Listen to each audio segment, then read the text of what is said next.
Oh, darling, why must you leave? My darling wife, I'm Gulliver, and I must travel the world. But I'll be back for you. Promise you'll wait for me. I'll never let go, Gulliver. I'll never let go.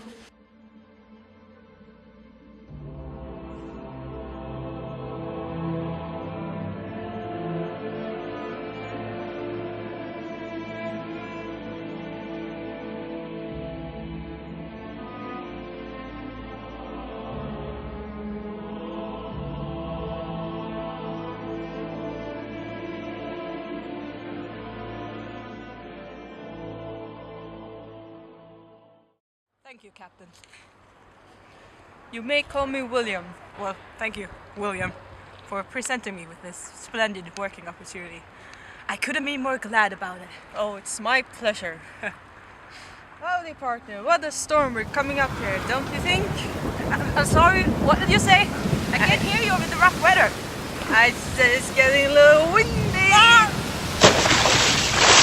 Captain!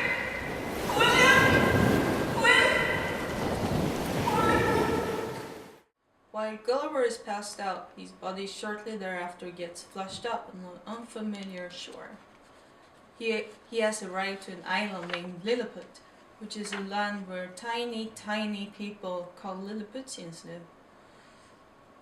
3 Lilliputians discover Gulliver as he lies knocked out on their beach. Lilliput, Lilliput, oh, Lilliput, Lilliput, oh, Lilliput, Lilliput, oh, Lilliput. Oh, no.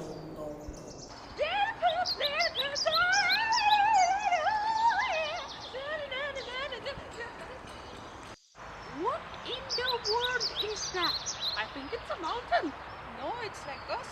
Bigger. What should we do with him? Kill him! No, let's take him to the Emperor.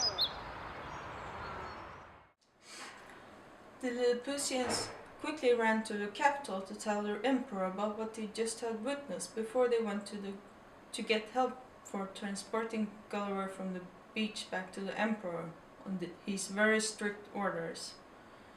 When Gulliver then takes up, he finds himself face to face with the emperor without knowing a word what he's saying.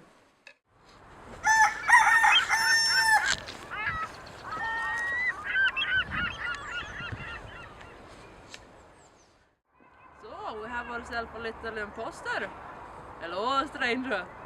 Welcome to my kingdom. What happened? Where am I? You're in Lilliput. You're in my country now. Be prepared to play by my rules. Gulliver gets tied to the emperor's palace and kept as a prisoner. He thinks about an eventual attack against the inhabitants, but as time passes by, he starts to realize and appreciate the emperor's and the rest of the Lilliputians' hospitality and kindness towards him, as he gets less treated as a criminal by each passing day. The inhabitants of Lilliput make sure that he is always fed by restrictions of the emperor, and the emperor himself even starts to learn Gulliver the language. Gulliver is treated more like a friend than an enemy, despite the fact that he is still kept tied to the emperor's residence. And even though Gulliver are grateful and thankful of the way the Lilliputians have treated him, he starts to get really tired of being tied up for this amount of time. Since a fight isn't the right way to meet the Lilliputians' hospitality, he decides to peacefully ask for a bit of freedom. Can't you please let me go free? I'm tired of being treated like some dangerous villain. You must have patience, son. You're not quite there yet. Okay. Am I there yet? No. What about now? No. No? Still no. No? No. No? No. No? 9. No? None. No? No. No? I mean, are you... No? You son of a... God damn it. If I let you go, will you shut up? Yes. Fine, then go. Yes! Gulliver, wait! What now? Before I let you wander off on your own, I must ask for some things in return from you. I'm listening. I must ask you not to leave our land without our license. And I must ask you not to come into our metropolis without our express order. And by the time that this happens, you must give a warning to our inhabitants to keep within their doors for at least 2 hours before. We don't want anyone to get hurt now, do we? No, of course not. I would... I'm not finished. And when you take your little walks, you should do it with utmost care of land, not to trample on anything. Yep. And you should also be asked to assist our workmen in certain jobs, such as building great buildings. Will you agree to that? Yeah, sure. I can agree to that. Oh, you were not finished, were you? Nope. There's just one last thing.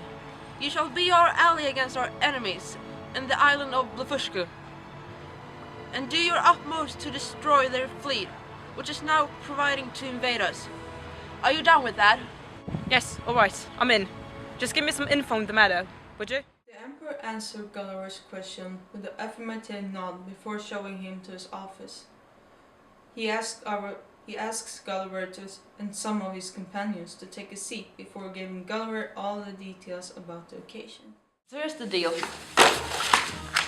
There's been an ongoing feud between us, the low hills, and them, the high hills, the inhabitants of the island of Blafushka. We've managed for a long time without getting into a war with them, but things have changed lately. As time has passed, we've seen them build up an army consisting of an enormous fleet, and we suspect that they are planning an attack on us within the nearest future. Oh wow, that sounds serious. Oh, it is, mate. It is. What's it about though? You're about to find out. Hit it, please, sir! Thank you, my lord.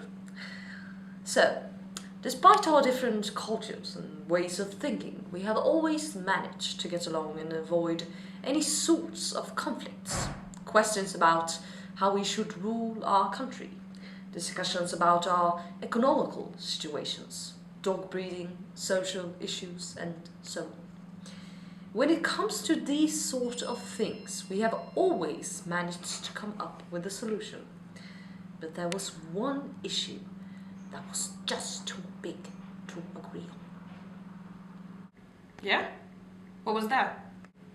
The egg situation. Wait a second, what? The egg situation. For 36 moons past, we have been engaged in a most obstinate war because of this matter I will tell you about. It is allowed on all hands that the primitive way of breaking an egg before eating them was upon the larger end. But since the present emperor's grandfather, breaking it in accordance to this ancient practice, happened to cut off one of his fingers, the emperor and his father published an edict that the eggs should herefter be broken by their smaller ends. That in itself was just common sense. But the high heels refused to change their manners, and thereby showed utmost disrespect to our emperor. And such actions can simply not be overlooked. We had to take action, and voila, a war was started. So what do you say? Will you help us defeat these lousy disrespecters? And what's my role in all of this exactly? I'm afraid that once again, I must ask too much of you, Harry. Gulliver, I'm a Gulliver. What? We need you to destroy their fleet and go and take the boats back to us. Do you think you can help us with that? Freak!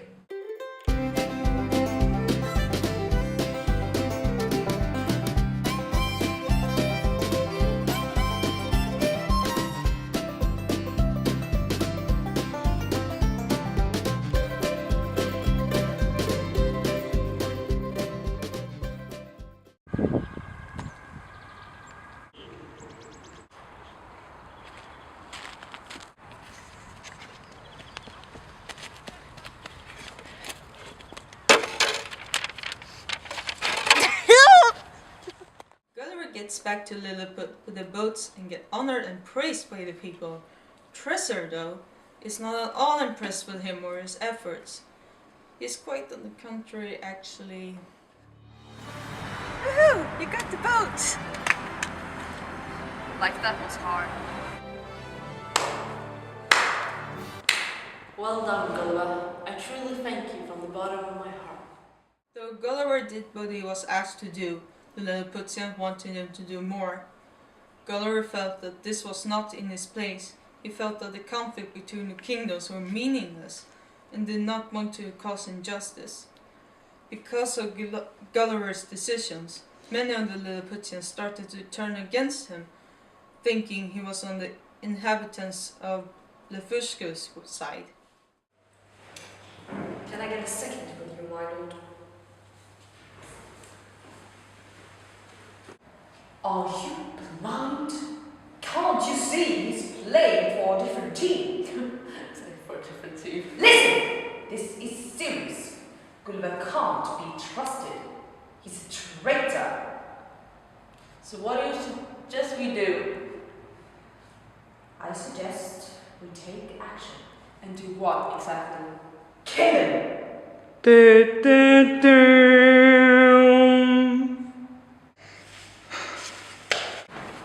Gulliver, you must leave before you get hurt. Wait, calm down. I can hear what you're saying. They're plotting against you. You must leave and never come back. Okay, hold on. Please, just slow down. Gulliver then quickly realized that he had to escape from Lilliput before it all came to a wicked witch hunt after him. He turned to his friends on the island of Blefuscu, who friendly supplied him with a boat which he used to get home with his wife, who's been longing for him to see for his almost 3-year-long journey.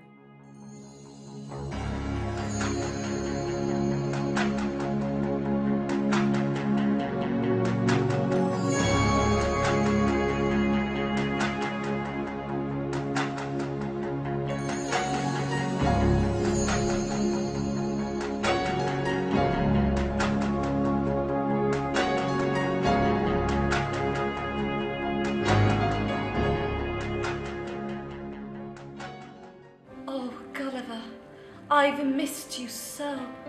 Oh, I've missed you too, darling. I've missed you too. Oh, honey, you should have seen the things I've seen. Our ship got into a storm and it broke in half, and then I nearly drowned at sea, but then I managed to wake up on the island with tiny people surrounding me, and you know, it was just like... Maybe you can talk about that another time. Sure.